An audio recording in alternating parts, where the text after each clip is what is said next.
Today, we will be making sugar skulls. We will be starting in 5, 4, 3, 2, 1.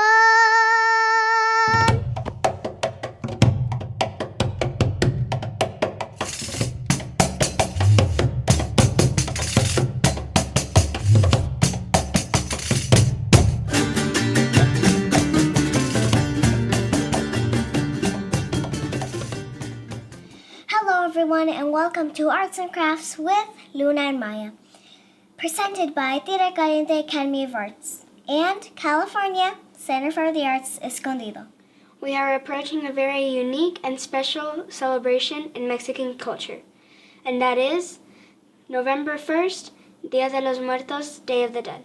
Today we will be making and decorating sugar skulls.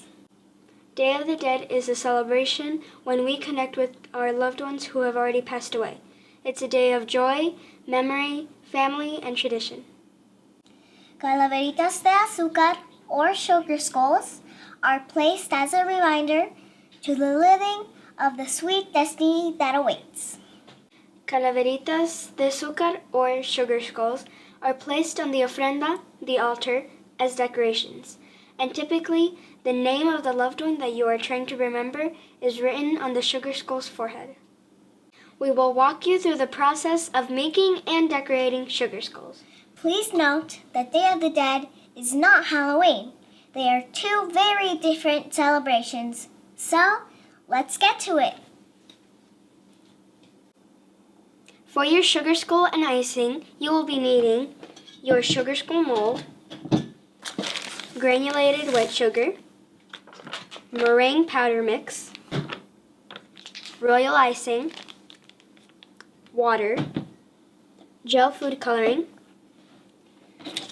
parchment paper. In this case, I used just regular paper, a piece of cardboard a little bit bigger than your sugar skull. And for decorating, you can either use a piping bag or paintbrushes. That is optional.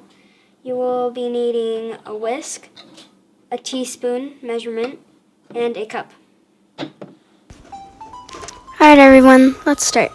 So first off, you want to start with 1 1/2 cup of granulated sugar. Now remember, this is only for ours. It was only for 1/2 of the sugar skull's head.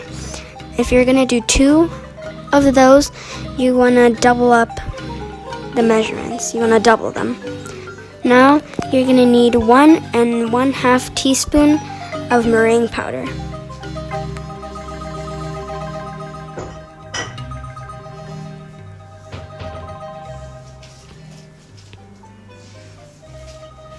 Alright, and now we're going to want 2 teaspoons of water.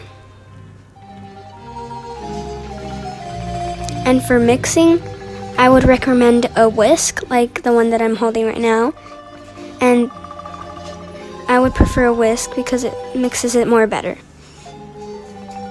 Alright, now you want to grab some in your hand, and if it doesn't fall apart, then it's ready.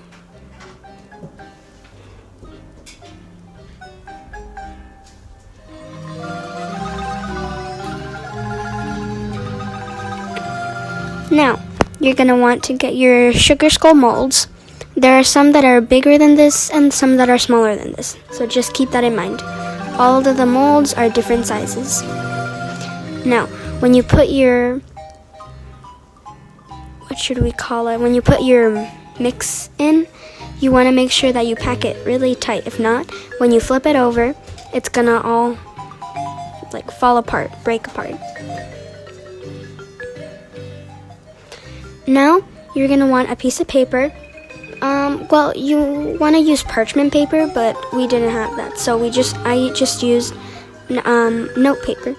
And then you're going to want a piece of cardboard, and the paper and cardboard need to be a little bit bigger than your mold.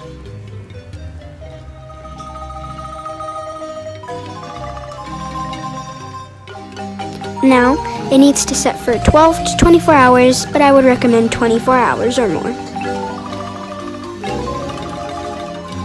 Now while that's drying up, you should, the next day, or whenever you're gonna whenever your sugar skulls are ready, you're going to want 1 teaspoon of, you're going to want 1 teaspoon of water per 3/4 cup of icing.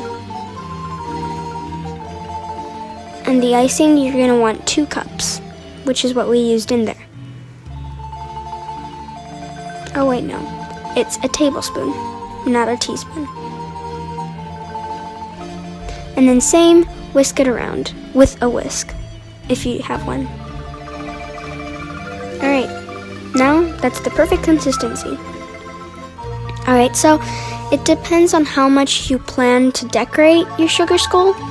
2 teaspoons gives you enough for 2 small sugar skulls. Now it doesn't have to be exactly 2 teaspoons, you should just use a spoon. Now same with the coloring. It depends on how bright you're gonna want it. And here, you just wanna mix. You wanna mix until it's fully blended into the color.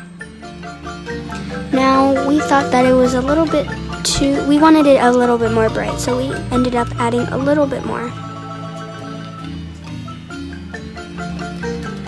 Now with liquid food coloring, you want to use a little bit more. And if you're using gel food coloring, then you want to put a little bit more as well. Now you're going to want a piping bag. It doesn't have to be a piping bag.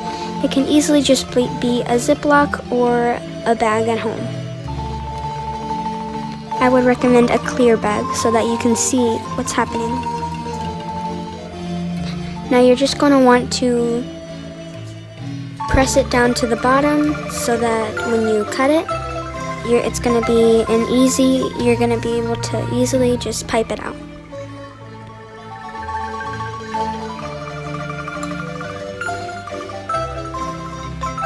And here are the 3 colors that we are using. Now that the sugar skulls are set, it's time to decorate them.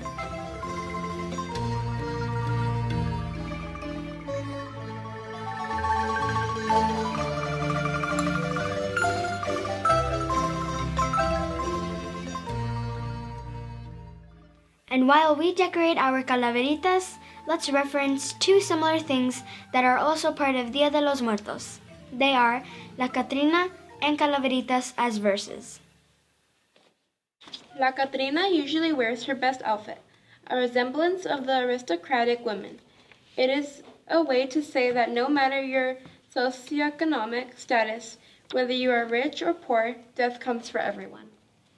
Also, it's a part of folklore, making fun of death in a friendly way, because death will eventually come for you as the natural cycle of life.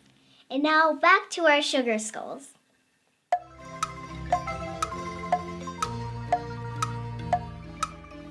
But how did the tradition of painting your face as La Catrina begin? It started with Juan José Posada in 1912, when he created the image of La Catrina Garbancera. It represented those women who were once poor, but were able to reach high socioeconomic status. Also, those domestic servants, seen as stuck up because they tried to imitate what they are not. But it specifically refers to those who chose to forget their origin, leaving behind their customs and wanting to look more European, more aristocratic. It wears a big hat of French influence, adorned with flowers and big feathers. It has bows behind the ears, symbolic element that serves a reminder to those Catrinas of their origin, as when they were domestic servants, that's what they would use in their hair. And if we reference the Catrina Garbancera and Juan José Posada, then we have to talk calaveritas. Calaveritas are usually funny. They are verses to mock those Catrinas Garbanceras and the rich people, or simply reference to feelings and ideas around Dia de los Muertos. Hay hermosas garbanceras de corce y alto tacón, pero han de parar en calaveras, calaveras del montón. There are beautiful garbanceras, with high heels and corset, but they will eventually end as skulls in the pile of bones. For more, tune in on Sunday for our Dia de los Muertos special presentation. Done! Now this is the final result of our sugar skulls. Mine has big eyebrows and dots on top. Mine has pink for the filling of the eyeballs and flowers on the edges. Thank you for watching this episode of Making and Decorating Sugar Skulls with Luna and Maya. Please note that traditionally, sugar skulls are not meant to be eaten. They are meant for decoration to put on your altar and remembering a loved one. See you next time.